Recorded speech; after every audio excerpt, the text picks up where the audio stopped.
up, everybody? It is a regretful podcast. It's a bad, just sad night for Philadelphia tonight. Sixers go down in Game 7 against the Atlanta Hawks, 103-96. But we are the Painted Lions, and we are going to be here no matter what to talk to you about this game.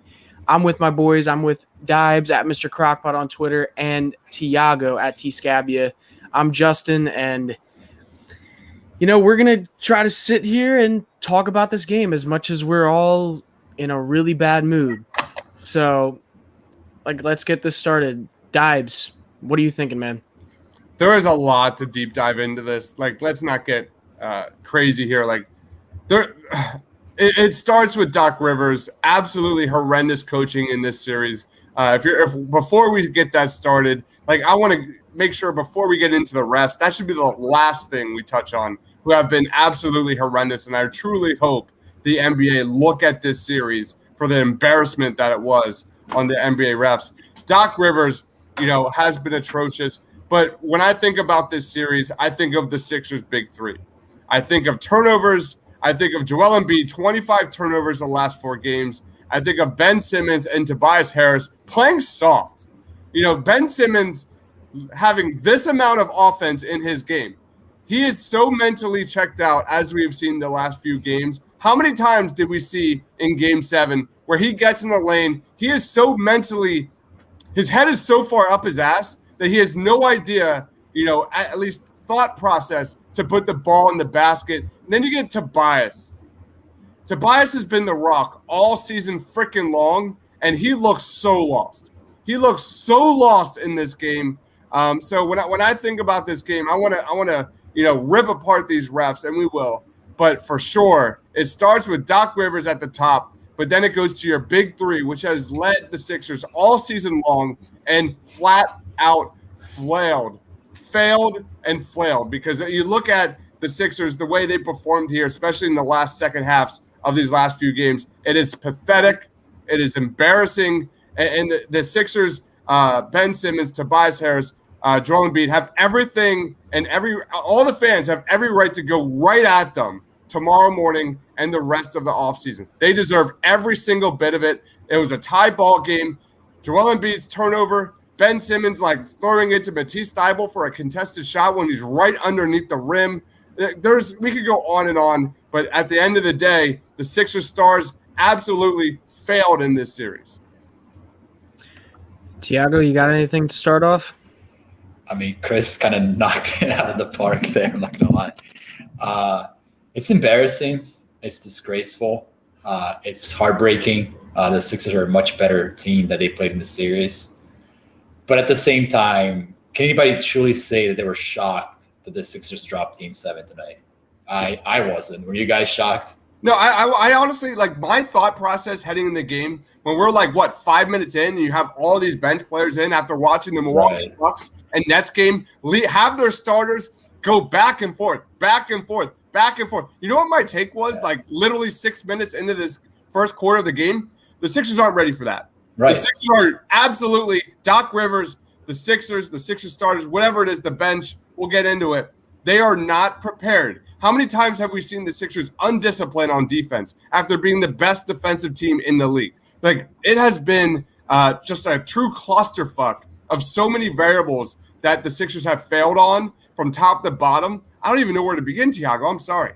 I will say real quick with the defensive things you were just talking about, I do think some of it does really have to do with Danny Green. I think if Danny Green is covering her throughout this game or some of this game instead of Seth Curry at times, I think that does end up making a difference. I think that loss did really, really affect the Sixers defense. As much as maybe he doesn't put up the flashy numbers, Danny Green was ranked very high this year in steals and in defensive rating. I agree with that. So I think the Sixers do miss Danny Green. Yeah. And we'll touch on the players individually because, there's going to be blame to be thrown around everybody. People are going to throw Ben Simmons. He deserves blame. And B deserves blame. Tobias deserves blame. They all deserve blame. But the fact of the matter is, if you think that you can take one or two pieces off this team and it's now going to become a well-oiled machine, I have news to tell you. It's not going to be a well-oiled machine under Doc Rivers. We've seen it. Doc Rivers is a stubborn head coach who believes his own principles, and he believes that individual basketball is the way to win basketball games.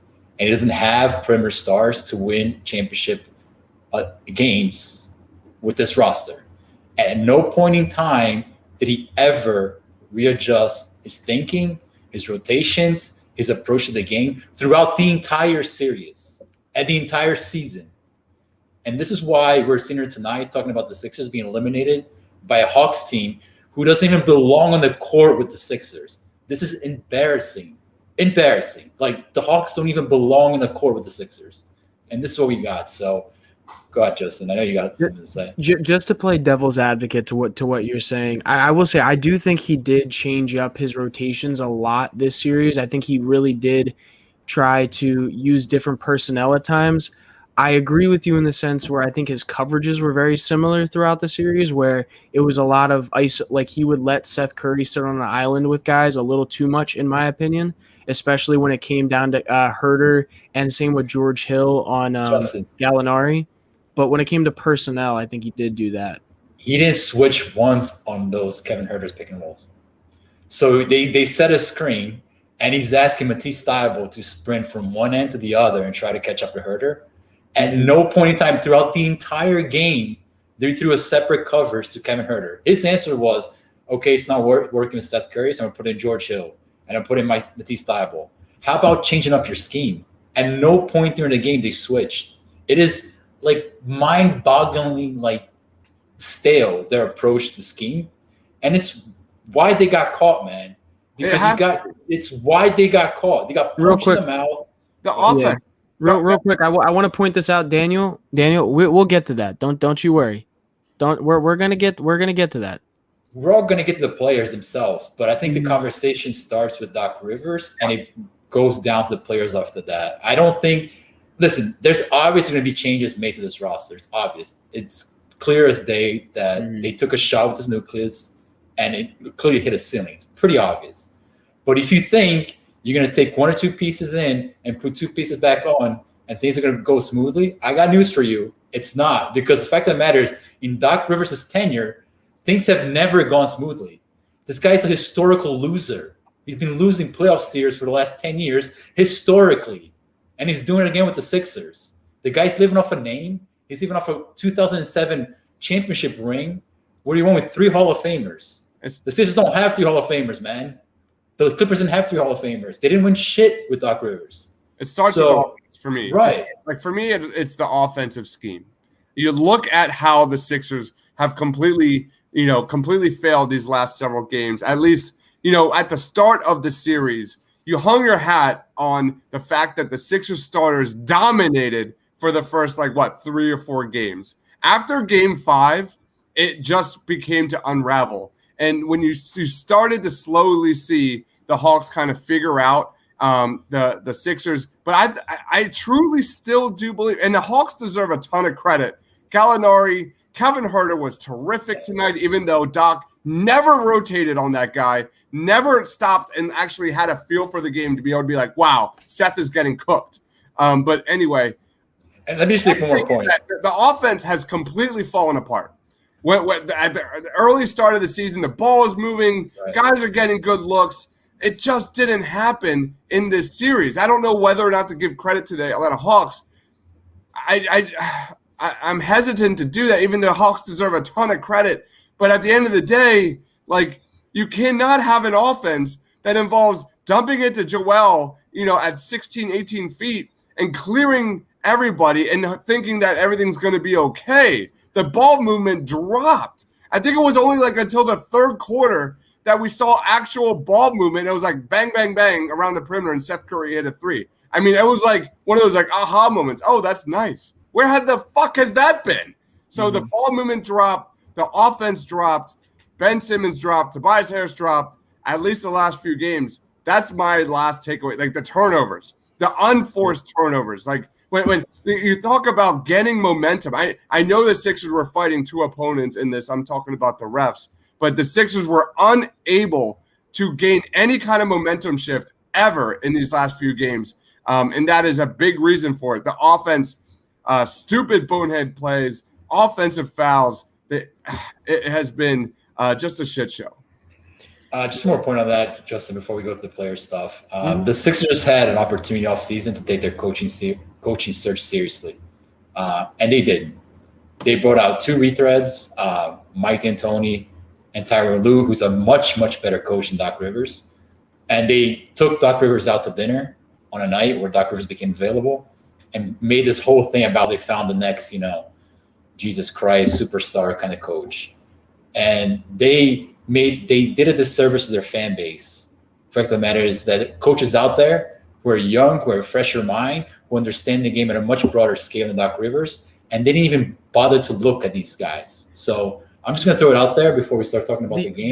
The only because they have to pay this guy. They're going to be paying this guy for a while now, just like they're doing paying Brett Brown. So the only rebuttal I have against that is I know they wanted to bring a guy in that was respected around the league, and they were more worried about chemistry than they were building the talent they had. I think they knew what they had in Joel Embiid. They wanted to bring in a guy that was respected, that Ben Simmons would respect, that their young stars would respect. And so I understand the thought process on wanting to bring in a guy like that, but I can also understand your thoughts and wanting to bring in a fresh mind. So with that being said, let's delve into this game and what we saw. Obviously, we already touched on the big turnover issue between really the whole team, but isolated, you look at Joel Embiid, who ended up having 8 turnovers tonight like he did last game.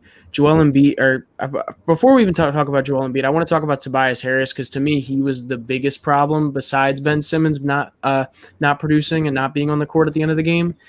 Tobias Harris played 45 minutes tonight, 24 points on 24 shots, just 2 for 7 from 3, a -6 on the night. Just overall, it felt like he was missing wide open shots all night, like at the rim, mid-range, 3-ball. Like it just seemed like he could not buy a bucket. So did you guys see something differently than I did tonight? It didn't seem like the defense was playing him any differently. It just seemed like he was missing everything. Yeah, I think he's not a very explosive player, like vertically. So he's always going to have a tougher time finishing at the rim in comparison to what most explosive players are. I will say this, when they had him running the offense with Dwight Howard, I even took a couple snapshots throughout the game. Dwight's man wasn't even looking at Howard. Like he would just peel off Howard and gravitate right next to Tobias Harris. So now he's got to go up against not only 1-2 guys, he's going up against 2 guys. That doesn't excuse the fact that he blew the layup, he blew the dunk. That's, inexcusable. But it becomes much, much harder for Tobias Harris to score with these types of lineups. And you're asking him to do a lot offensively, coming downhill, attack, Okongwu, Capella. It's a lot to ask for him. Like one of the things that I love about Tobias Harris that I thought they did very, very little is cutting him through the baseline, cutting him off the perimeter, but off the ball. So I've been on the ball, space the court. Tobias, now he's finishing without anybody at the rim. And these are very simple things to install in your offense. And I maybe saw 2 or 3 times throughout the entire series him cut off ball. So, yeah, it's really hard for him to attack certain matchups, I thought. So based off your point with that, sometimes I feel like it's so tough to put Tobias in that position successfully because of the fact that you have your 2 star level players that are in the post, as in Joel Embiid, who's playing at the free throw line or the high post on the other side of the court, where you have more guys drawn towards the paint. So I feel like it's so hard to get him into that look. It makes sense what you're saying, and they should get him there, but with the player personnel they have, it seems tougher. But Dibes, what do you have about Tobias Harris you want to talk about? Just failed. Just straight 8 of 24 from the field tonight. I did like how he was active tonight, 24 shots. Yeah. He started out in the first quarter, like even though it wasn't hitting, I like that he was getting his shots. I like that he was more aggressive, at least offensively, that we've seen the last 2 games. But it was bad. It was just straight bad. Like Tobias Harris was 5 of 16 in the third quarter. He was a -4. But when I think of this game, I go straight to that time when Matisse Thybulle had the steal in the fourth quarter, and Tobias Harris had a wide open layup underneath the rim and just completely bricked it. Yeah. And that when I talked earlier about these plays, This series was built on moments, and you're home. You've got the home court advantage, and you have the fans behind you. There were so many missed opportunities in this game, and Tobias Harris is right up there, with just failing, especially close to the rim. He shot 6 of 15 inside the free throw line. This is a guy who has been terrific, efficient all season long in that range, in the pull-ups. It hurts. Everything hurts right now. Tobias Harris has truly, I'm just trying to not say something stupid right now, but the truth of the matter is, Tobias Harris in the biggest moments, in the biggest stage, had it and just was a non-factor. Just one more point to Tobias Harris, because he's a really good three-point shooter. And the fact that they did not use him as a floor spacer enough in spot-up opportunities is an embarrassment. Flat out. This guy should be in the corner taking three-pointers, especially with Danny Green being out. And they just doubled down on Tobias Harris being a pick-and-roll ball handler in his offense and being a post-up threat. And again, that's coaching, putting your players in a position to fail. Flat out. This guy's a 40% three-point shooter. When you look at the Sixers box score, they have 90-some points to finish with. You need three-point volume to catch up your offense, and you have your best three-point shooter running pick and roll. It doesn't even make any sense. Absolutely doesn't make any sense. So, Tobias Harris last 3 games, 11 of 55 from the field. Think about that. right. One of your most efficient offensive players, 11 of 55. And what do you shoot from three in the series? Tobias Harris was a 50, 40, 90 guy, or almost a 50, just under it, I believe, in free throws and three-point shooting. I think he was like 88% free throw and like a 39 or 38 three-point shooter. And wow. Yeah, and then goes to shit in this series. Something I do want to talk about, I want to talk about Seth Curry as well this game. Seth Curry, obviously offensively, has been just a juggernaut all season, really keeping the Sixers in a lot of these games. Ended with 16 points, only being able to play 30 minutes because of foul trouble. 6 of 10 from the field, 3 for 5 from behind the arc. I really want to talk about defensively with him before we get into his offense, though. Yeah. Because this is my thing. Daniel said I didn't see any adjustments being made. How can Herter be 25 on us? Yep. And that's honestly because he's being guarded mostly this game by Seth Curry. You saw a little bit of George Hill minutes on him towards the end of the game, but most of the time you saw Seth Curry on him. And realistically, to me, that's Danny Green being hurt, and that's Herter. That's the Hawks capitalizing on that matchup. You got a 6'7" Kevin Herter shooting over a 6'1", if 6'2", maybe Seth Curry. You're going to get a bucket on him like that. He just brought him to the mid-range, posted them up, and was getting easy buckets in the paint. And that's Nate McMillan using his matchups really well, in my opinion. So do you guys have any thoughts on that before we get into Seth Curry's offense? I mean, defensively, like you said, Justin, he's going to struggle. He just doesn't have the size. I mentioned earlier in the podcast, they didn't do a lot of switching. I don't think they did any switching on Kevin Herter, right? So you're asking not only Seth Curry to defend a bigger player, but also you have to ask him to track the player. So now he's got to fight through his screen, get to the player, and then try to defend them. Like, that's not going to happen. I think they expected George Hill to be a better player with them. George Hill has been a massive failure.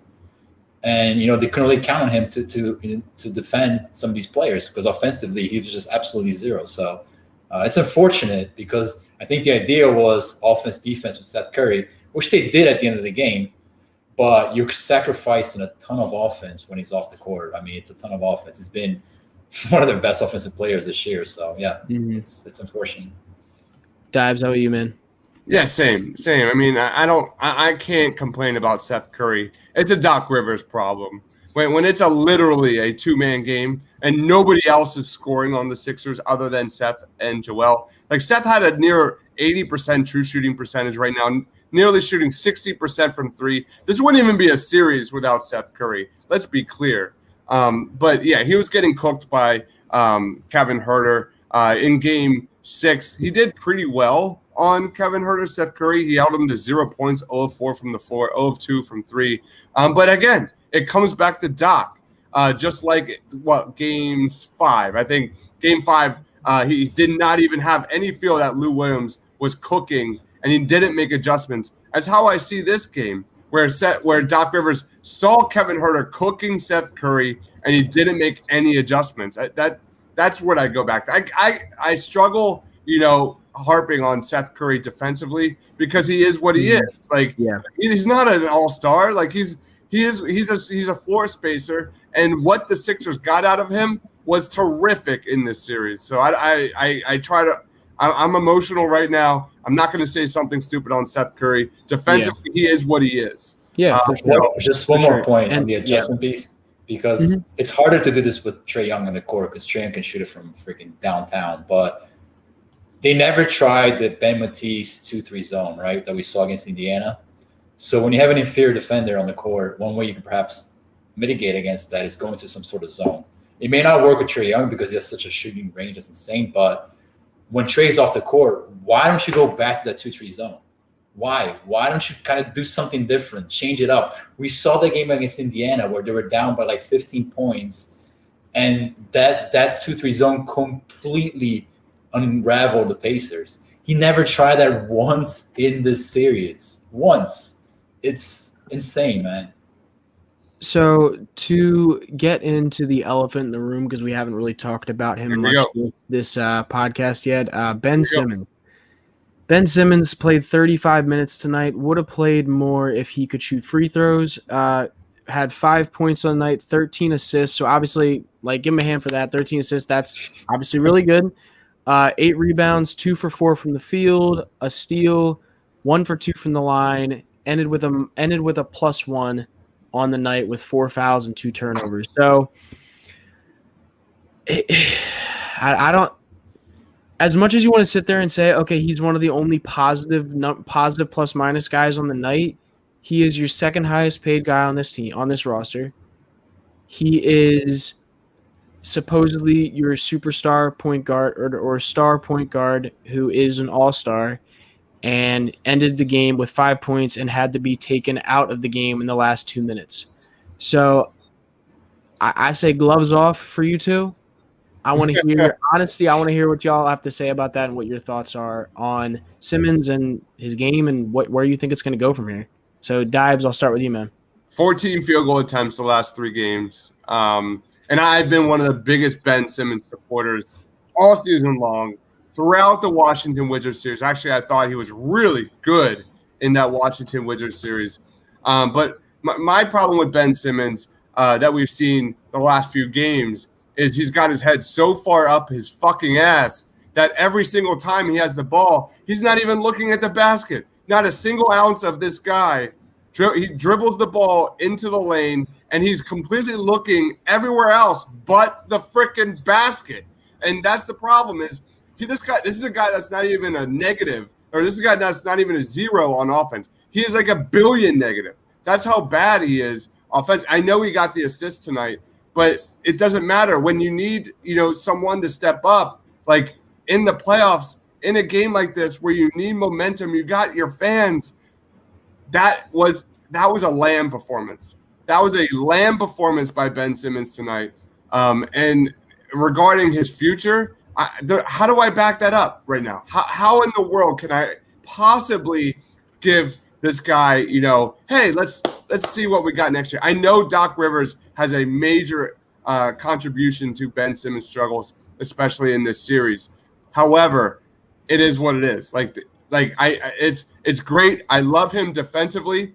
The problem is the price tag, and that's where the Sixers are going to get in trouble. That's where they're going to get bit in the ass. So Ben Simmons missing opportunities, wide open shots underneath the basket. I'm not going to forget that for a long time. That's what it is.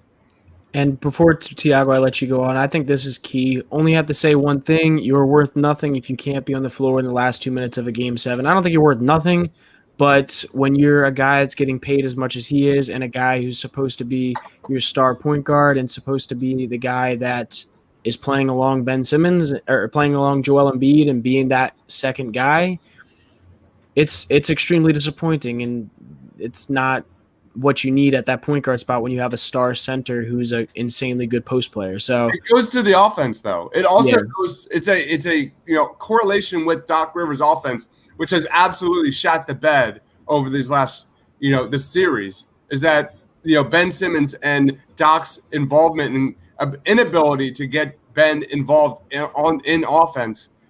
It's all related. It's all related. It's just a piece of shit in like a present wrapped and tied in a bow. Like it's just a complete shit show, shit present. I don't know where to go, but Ben Simmons deserves all the blame and everything coming to him. Tiago, how about you, man? What you got?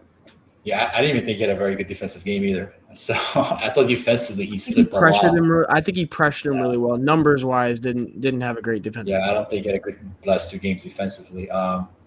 We talked about this with Ben Simmons. That was a game against Memphis where he played terribly. One of those Ben Simmons games where he does absolutely nothing on offense, turns the ball over. And I talked about like how the team was going to need him. And I thought that, outside of the stuff we talked about with coaching, I thought that he failed Philadelphia in a big way offensively.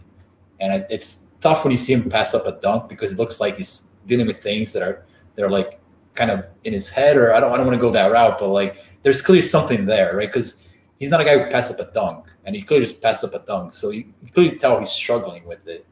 But you try to push all that aside. He failed in one of the biggest stages offensively. He failed. He failed his team. He failed himself. And I think if I'm Joel Embiid, I'm looking at the situation. I can't be happy, man, because like I needed you. I needed you to come up, help me, give us a chance, and he failed. And I think with Ben Simmons, and I try to be very honest, I believe in Ben Simmons to be a championship pedigree player. And I think that clearly has taken a knock in this playoff series, in this postseason. I think, let's be honest, perhaps he's not a championship pedigree player. But I think that he needs to be honest with his career, man. Like, you have to look in the mirror with your career, and you have to look and be very critical about the player that you are today. If you're okay with being this player moving forward, and if you're not okay with being this player moving forward, whether it's here or whether it's somewhere else, what do you need to do to be that next player? I think Ben Simmons today is a star player, period. But it's hard to watch him on offense, specifically around the scoring and around the basket, and just wonder, like, what are you doing, man? Like, what are you doing in the offseason to get better? Because if you running around the gym, an empty gym, dunking on people is your way of training and a way of getting better, I got news for you, man. You're never going to get better. You're never going to be a better scorer. And I'm not even talking about the jump shot. I'm just talking about finishing at the rim, around the basket. And I think as a player, man, he's got to be honest with himself and stop pretending like everything's okay and, his career has arrived, because it's disappointing, man. It's truly disappointing. Like, I'm a huge Ben Simmons fan. I believe in the player, and, there's not much to say beyond that, but it's tough. It's tough because you don't see the improvements offensively that you expect. And in a series like today, they needed him, man. They needed him, and he failed. So, yeah. Talking about failing on the biggest stage, the last 6 quarters, last 3 second halves, Game 5, Game 6, Game 7.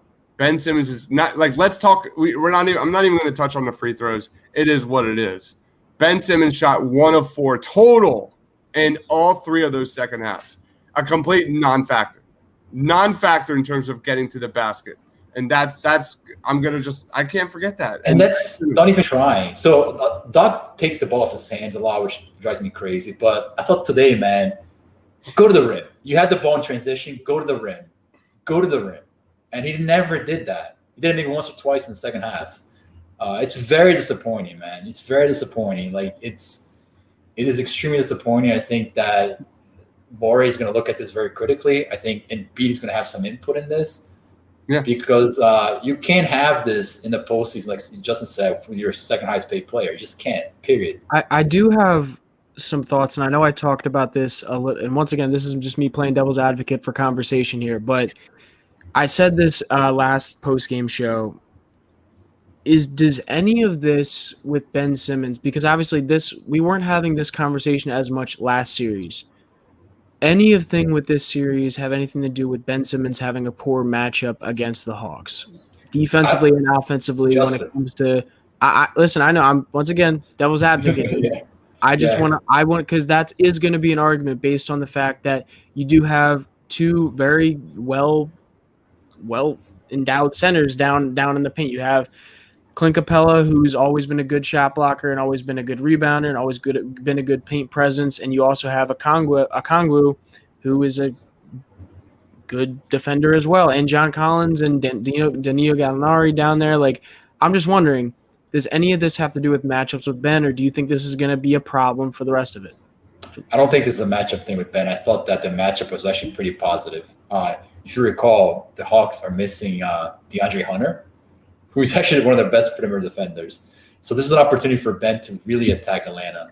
And I was going to go a step further. Like, if you go back and you watch Ben's first playoff series against Miami, right, as a rookie, he was going up against, like, Justice Winslow, great perimeter defenders, like James Johnson, tough, rugged, and he was blowing right by him. Fact of the matter is, Ben Simmons accepted being a mediocre scorer. Yeah. And he's okay with that. And that is unacceptable. That is unacceptable, man. If you want to be a mediocre scorer, that's okay. Then you go get paid $10 million a year to be an all-NBA defender. But do not take up – you can't take up, a max salary contract taking 2 shots a game. It just doesn't work. The math doesn't work. So it goes back to what I said. If you want to be a mediocre scorer, look in the mirror, say, okay, I want to be a mediocre scorer, but then don't demand max money moving forward because mediocre scorers don't get max contracts. So here's what Ben Simmons is. Ben Simmons right now in his career is Draymond Green that can go a little can play a little better around the rim than better than Draymond Green can around the rim. That's what he is. He's a better ball handler and he's a playmaker and can get to the rim a little bit better, but they're not using him as getting to the rim because he can't hit his free throws. I disagree with that too, because I don't think he's Draymond Green. I think that's what he is, but he just doesn't have the team built around him like Draymond did with having amazing 3-point shooters. But I honestly do think he's not 2016 Draymond Green where he's shooting insane percentages, but the playmaking wise, like that's what I see. Yeah, you can. Golden State can play small with Draymond at the 5. Yeah. You can't do that with Ben. That's a disaster defensively. And if you watch Golden State, like Draymond communicates on defense, runs the offense. Like he does way more than Ben does on the offensive end of the court. So that idea that he's Draymond, like, no, I disagree with that entirely. Not at all? You guys don't see that at all? I think Ben is on just what he does on the court for the Sixers right now. Just he sits on the corner, does nothing. Okay. I should say the numbers he's putting up and the playmaking that he's in charge of rather than the scoring and everything like that. Yeah, maybe. I don't know. I'm not saying he's better. Okay, now the conversation. Yeah. I'm not saying he is Draymond Green. I'm just saying in my head it's comparable. Fair, whatever. Fair. All right. To move on from, or do you guys have anything else you have to want to say about Ben? I do think this was a fair matchup for Ben. Kevin Huerter, Danilo Gallinari. Like John Collins, spent the majority of the possessions defending Ben Simmons. But it is an absolute embarrassment on Ben Simmons' end, on Doc Rivers' end, that you're taking one shot attempt in a fucking game against Kevin Huerter or Danilo Gallinari. That should be exposed every single time. That's a mismatch for you. At least get the ball to Ben Simmons in the post and let him create for others. At least try and draw a foul. At least do something with that mismatch. That's like, to the end of the day, like every time I see the Hawks get the ball, it's switch, get Trae Young on Tobias Harris on the perimeter. You didn't see any of that from Doc Rivers and the Philadelphia 76ers, at least in the last few games. That's what I think about. Whether it's a Doc Rivers problem, whether it's a Ben Simmons problem, it's a big Ben Simmons problem. He was not aggressive at all these last few games.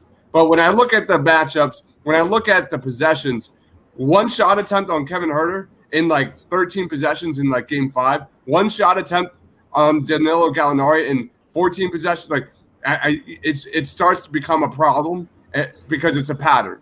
And Ben Simmons has that speaks to how mentally checked out this dude has been. And it's a big problem. It's a really big problem. I just want to say one more thing. Just a quick thing. The Sixers fan base is notorious for taking victory laps around Ben Simmons.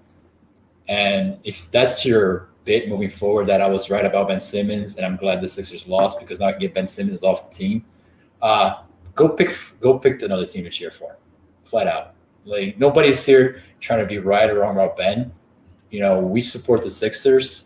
and we want all the players to succeed. So if your bid is, yeah, I was right, Ben Simmons is bad, and I'm glad that he lost, go cheer for the Hawks, man. Or just come and listen to us so we can be here. We can be here with you and be critical of him, but also understand what the potential is there. But listen, it's not about the potential right now. It's about what it is. Right. It's about what it is. And I think another. You know what this is about? This is honestly the most realistic take about what this situation is right now. It's about Daryl Morey going into that locker room, sitting Joel Embiid down and being like, are you okay with where we are at right now as a franchise? Right. Because that is the biggest thing going on. Your MVP and that moving forward, and how everyone else around Joel Embiid has failed top to bottom in this series. That's that is the big picture right now. Now, and listen, I don't think anyone can necessarily disagree with you on that comment. One of the biggest things I think that should be talked about is the Sixers bench as well. Oh, it's awful. This can be partially because of Doc Rivers, but also just in general. I think it's tough when it seems like you can trust nobody, even your vets, on the bench. So I don't know if you all want to get into that. Bench unit altogether today, -15, -10, -7, -5. The only guy who's positive off the bench was a +6, and that was Shake Milton. He played 5 minutes. So Matisse Thybulle, 20 minutes, 8 points. Actually played decent on offense, but defensively ended up screwing you at the end of the game with the one foul he had. Fouled Kevin Huerter by hitting him in the head. Twice. Remember in Game 5, he fouled Trae Young for 3, and that was a major swing. Yep. George Hill, -15, 3 points in 21 minutes, 1 for 3 from the field, 0 for 2 from behind the arc. Tyrese Maxey played 14 minutes tonight, 2 points, 3 assists, 0 for 2 from the field, -7. Dwight Howard, 7 minutes, 3 rebounds, 0 for 2 from the field, 1 block, and 3 fouls for a -5. So just overall, man, just bad bench play. I think in this sense, I almost feel for Doc a little bit, because I'm like, you gotta, like, your starters have to get some rest or they're gonna be dead for the rest of the game. And it just seems like at the pace that the Hawks play, they need to get some rest, and you can't trust anybody off the bench, it seems like. So it's like, what is your guys' take on the bench unit? This is when I started during the post-game show. I started with this, and you saw it from the first 6 minutes in, like Doc going to the bench early on. We all watched that Nets versus Bucks game in Game 7. It was what? I think the Bucks bench played, 7 minutes total. Yeah. Like, the fact that Doc Rivers is going this much and is invested in this much in Dwight Howard, George Hill, they didn't have it in this series. It was beyond obvious, and Doc Rivers kept going at it and going after it and going after it. It didn't work at all. And you look at the Bucks, you look at the Nets, who heard their starters play literally nearly the entire game. The truth of the matter is, the Sixers were not prepared for an Eastern Conference Finals. They would have got destroyed. With how bad their bench was and how bad the offense, Doc Rivers' offensive scheme has been, they would have gotten destroyed by either one of those teams. Yeah, that Milwaukee series, I was not looking forward to that, to be honest. Milwaukee's defense is really, really good. I thought Maxey was really poor tonight, unfortunately, because he had such a great Game 6. I thought, man, this is your chance to really wrestle away some minutes. Part of it falls on Daryl Morey. I don't think Daryl Morey expected this team to be that good this year, and he wasn't expected to make a lot of moves. And clearly, they couldn't find a stretch 5 to work with Ben and Tobias. I thought Doc Rivers does a terrible job with trying out different things. Tobias at the 5 being one of them. Why not try him at the 5? He's done a little bit of that this year, and it worked. Didn't go through in the postseason. So, yeah, you're working with very few pieces. I thought Thybulle had a good game today for the most part until that crazy foul.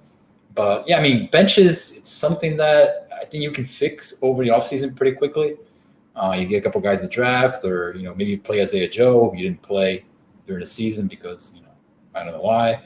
I'm not so concerned about the bench moving forward. It's definitely one of the reasons why they couldn't pull it out tonight, and it's always been a sore point this season. But they really got to focus on, what do they want to be as a team moving forward. offensively, right? And then go from there. This was the source of our optimism, Hawks fans, if you're watching. Like, this was the entire reason why, as a Sixers fan, heading into this like tough series with the Hawks, that I was pretty optimistic, because in my head, the way the Sixers starters were dominating the Hawks the first several games, you would think that it would be, the rotations would tighten up, the bench would tighten up, and just a lot more starters playing in games 5, 6, and 7. It didn't happen. How many minutes did the bench play today? Why the hell is Dwight still playing with Ben? Like, there's so many like giant question marks with Doc's rotations. I'm just I'm baffled. And you talk about never mind. Go ahead. Chris is like about to lose it.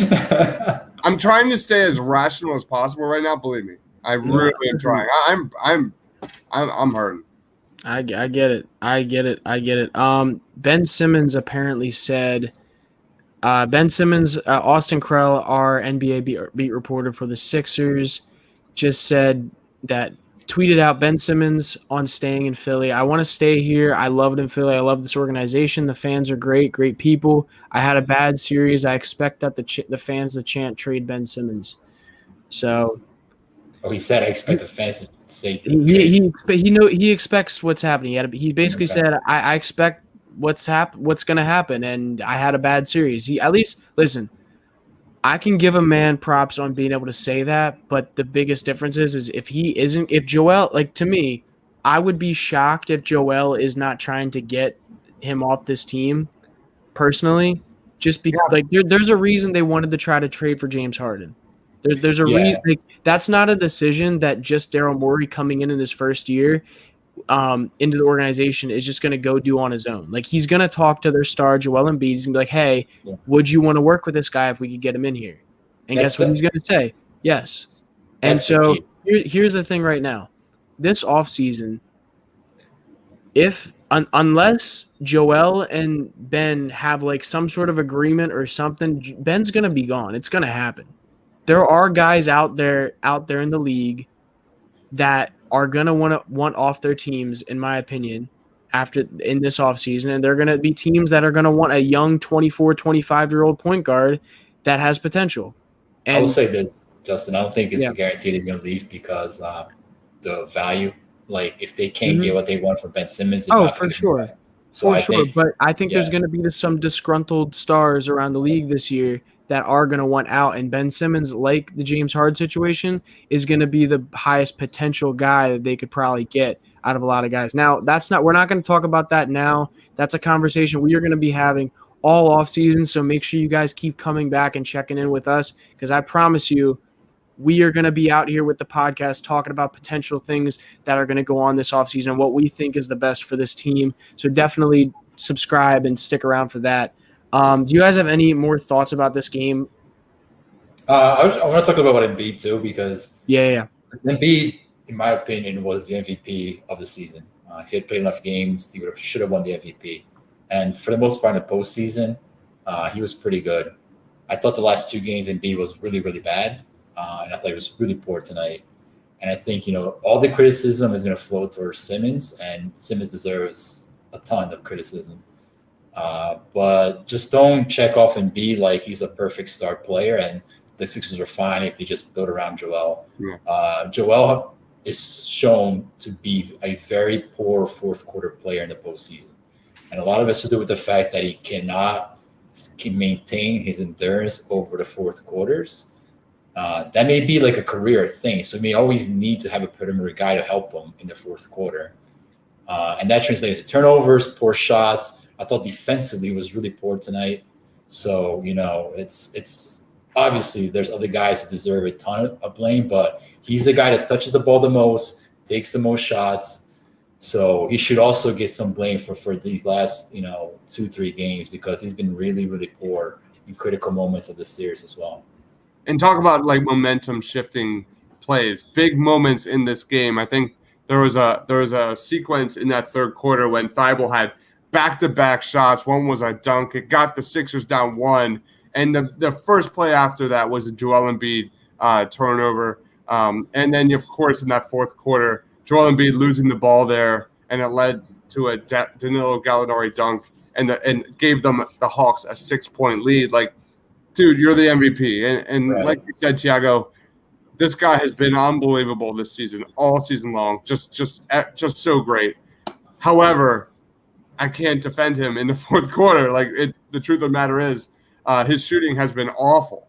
It has been awful in the fourth quarter. The turnovers are there. 25 the last 4 games. 25 turnovers the last 4 games. And by the way, his turnover percentage has been really down this entire season. His ability to read a double team and be decisive with the ball has been a major improvement for his progression in this season. It just didn't happen these last few games. It looked like the old Joel Embiid. Everything was definitely rushed this series, and I think a lot of that has to do with the Hawks' just pace of play.